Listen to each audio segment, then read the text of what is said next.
everyone, and welcome to AC Spotlight. Today's a bit different, as currently I have Jennifer Masters, the writer, illustrator, and let's be honest, you are currently the quest giver for budding young adventurers. Welcome. Hello there. Hi. Thank you for having me. So right now you are writing a series of books for the Adventures Apprentice. I would love to learn more about the series. Could you maybe go into further detail? Yes, so I write a series of RPG themed, they're almost like bedtime stories. So these were written when my 7-year-old saw me playing Dungeons and Dragons with my friends and he wanted to get involved. But he wasn't ready for any of the big rules that came with that. He only had an attention span of about 15 minutes. So I went online and had a look to see if there was anything available out there that went down to age 5. That's how old he was at the time. And I couldn't find anything. So a lot of people say things like Mines of Phandelver is a suitable starting point for younger kids. But I've heard from a lot of other parents, it's still too tricky, even if you strip out a lot of the rules. So I thought I'll just do it myself. So that is where the Adventurer's Apprentice came from.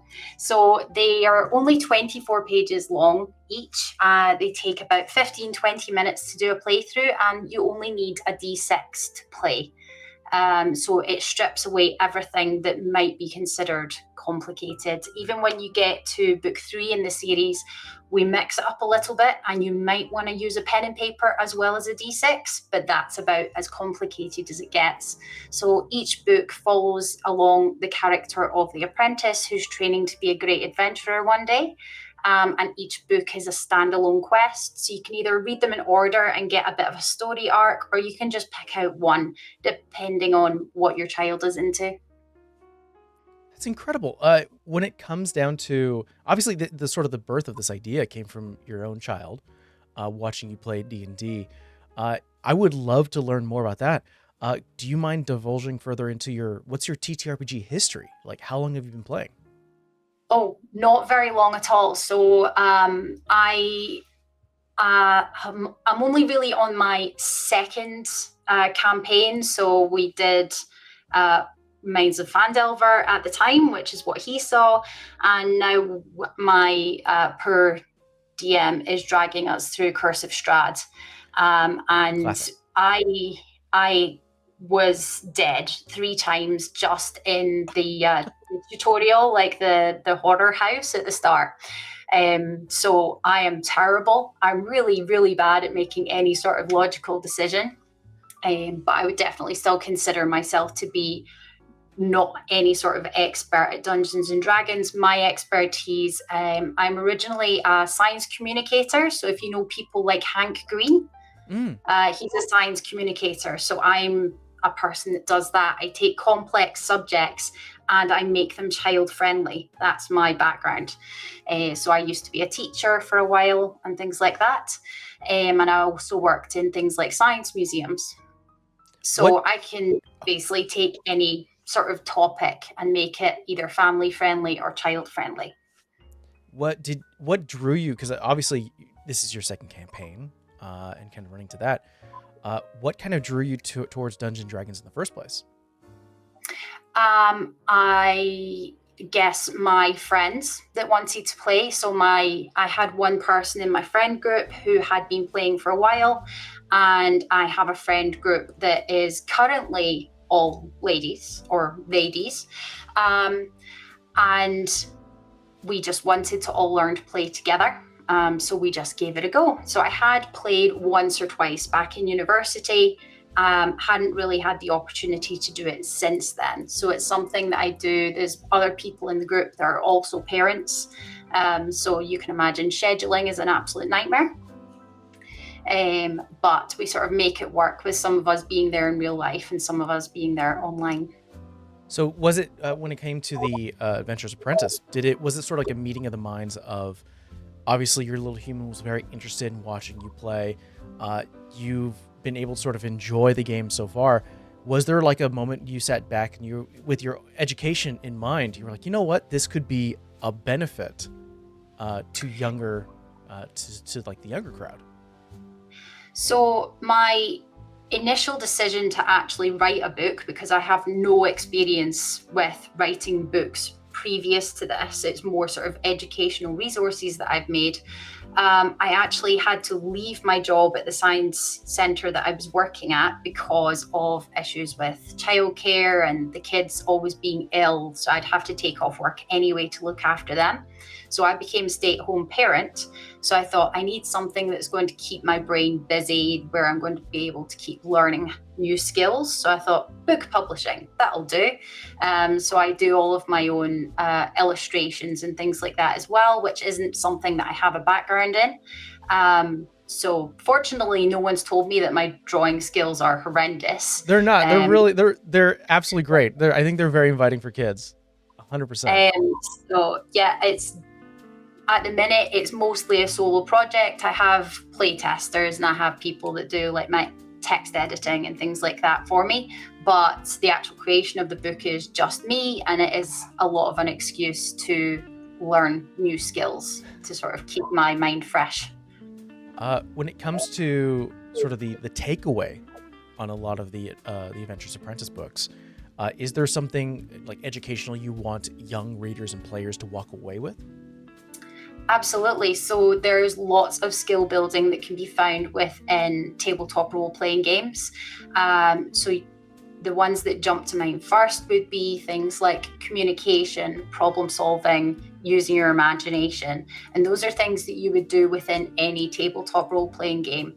And it's something that children are able to take away from these books as well. So anytime you ask them, what do you want to do now? You present them with a problem and they have to come up with a solution from scratch. You'll find that some children will start off with coming up with a really logical, simple solution. So someone stands in front of you, blocks your path. How are you going to get past? They'll maybe say, I'll say, excuse me, please. And they'll maybe just use their manners. By the second or third playthrough, they are flying over their heads with jet-powered rocket pants. Because once they realize they can use their imagination and suggest anything, so long as the dice says yes, they'll get away with it. They really let their imagination run free, and they can try out lots of different social scenarios as well. So I've been told that these books are quite good for children on the autism spectrum, because they get to practice lots of social scenarios in a safe environment where they're not going to hurt anyone's feelings if they maybe say the wrong thing. So they get to do a lot of practice in a nice, safe place.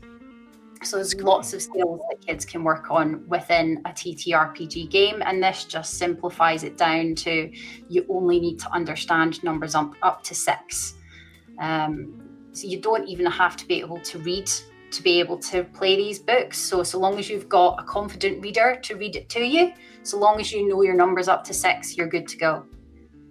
Speaking of sort of simplifying the system, coming from, at least from your playing through Dungeons and Dragons, which I think we could both agree is a bit of a crunchy system. There's a lot of rules, a lot of numbers interacting, choices that affect different dice rolls. Coming with that particular background and that experience, I know that you've sort of built the Adventurous Apprentice to have just like 1d6, and I think I saw some previews where sometimes it asks for 2d6. Oh yes, crazy. Did you go through testing to find that good balance, or did you just try to find sort of like the best way to simplify it for children? Yeah, it was more sort of finding what is the maximum amount of simplification that I can do. So I find with a lot of the parents that come to speak to me at events where I'm there sort of demoing books, parents that are experienced with TTRPGs are all too happy to make things more complicated for their child, where they feel like they're ready for it. So I've had parents that say, oh, my child really wants to play with the D20. So we play with that instead, just because that's the one that we have that they get the most excited about. Because the D6, for a lot of it, it's just a case of if you roll high, like a 4, a 5, or a 6, you succeed. And if you roll low, you don't fail, you just get the opportunity to try again. So it's also got that failure-free environment. But parents are very happy and comfortable, usually because they're big Dungeons and Dragons nerds themselves or other types of systems. So long as I can show them where the starting point is and what is the most basic option, they're then happier to make it more complicated as their child gets older. That's fair. So far, what I've seen in terms of, and currently I believe you have 3 books out. Yes, I'm currently I'm on the playtesting stage for book 4. And I've kind of accidentally made that one jump up a little bit in difficulty. So each quest sort of shows you a different thing. So book 1 is a delivery quest. And then book 2, you're collecting potion ingredients to make a potion for your itchy dragon friend. And then book 3, you're investigating a crime. So you're sort of doing different sort of RPG tropes that you would see in any sort of beginner campaign. But book 4, we're looking at equipping your character. So we've introduced character sheets. Oh, cool. So it's accidentally kind of increased in difficulty a little bit. So it's like, how simple could I make a character sheet? And how simple can I make a battle map? How simple can I make a first introduction to combat? So up until now, we've had pretty much no violence. There's a disadvantage even if you are mean and violent and things like that, and a bit of an advantage if you make nice choices. But in this one, you're going into the training yard for the first time. And if you imagine, if you've ever been to like a Renaissance fair where there's jousting and they have the jousting dummy. So you're going up against the dummy in the training yard and it will throw things at you. And you've got to equip yourself with armor that will help defend yourself against this dummy.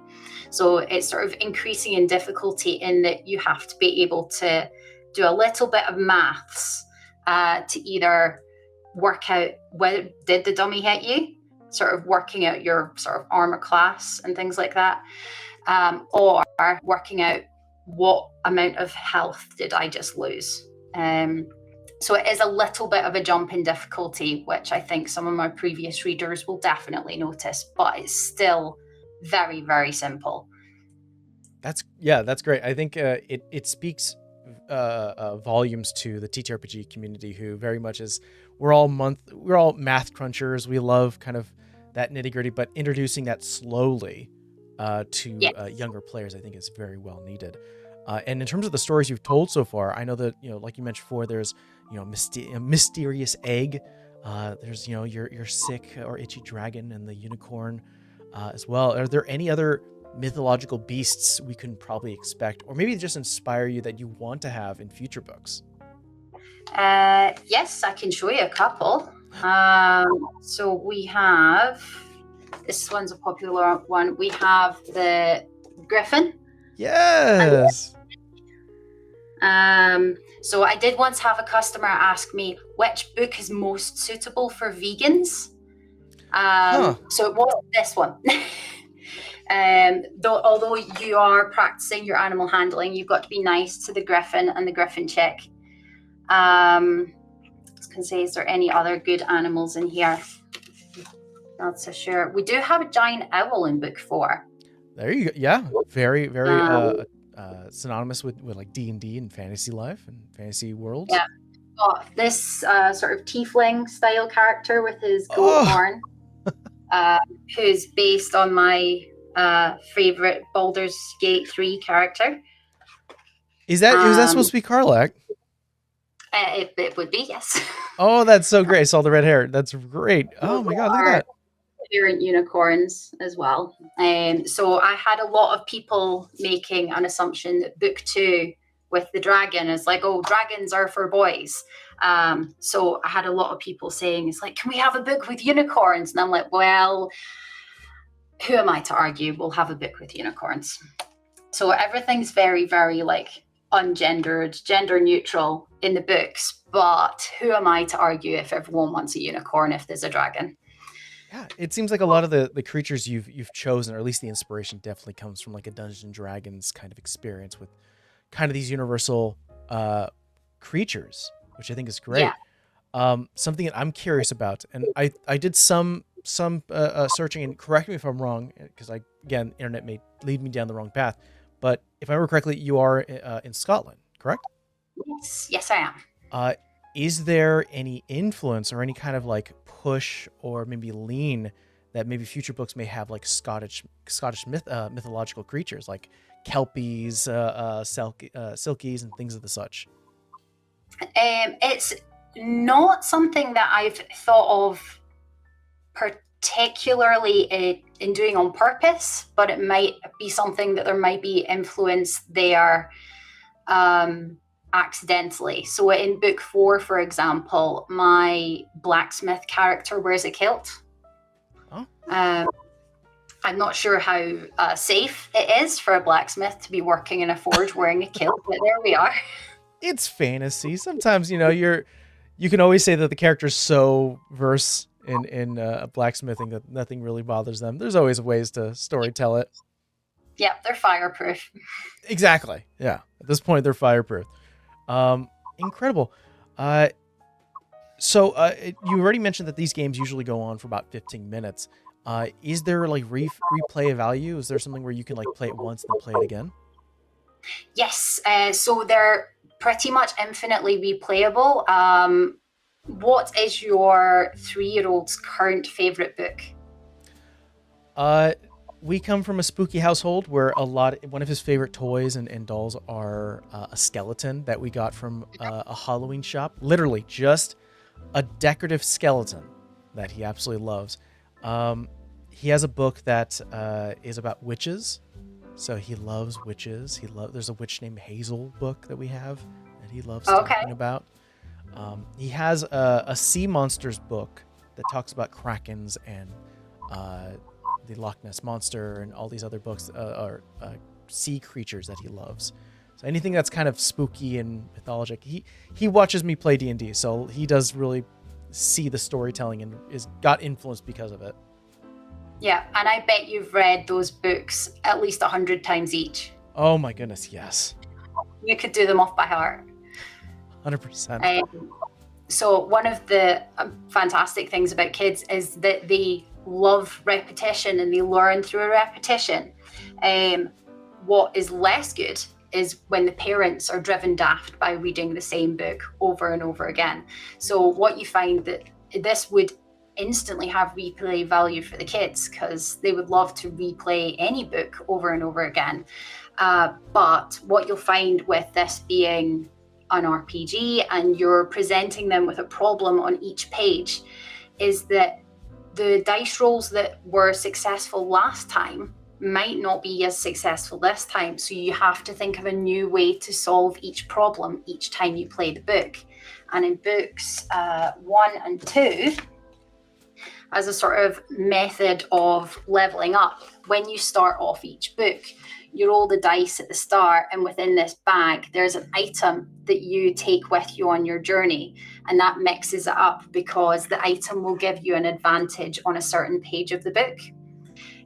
So not only are you getting that experience with having a little item to collect, it also makes part of the book easier for you and encourages you to use different plans from the last time you played the book. So I don't think children would ever get bored of rereading a book over and over again, and the parents will hopefully not get bored because they're looking forward to seeing what bonkers plan their child will come up with next time. Yeah, that's very true. I think what you've done is that you've mitigated burnout from parents having to read the same thing over and over again. That's incredible. That's an incredible add of not only is the child enjoying themselves and taking something away from it and expressing their creativity, it also allows the parents to be like, yeah, you know what?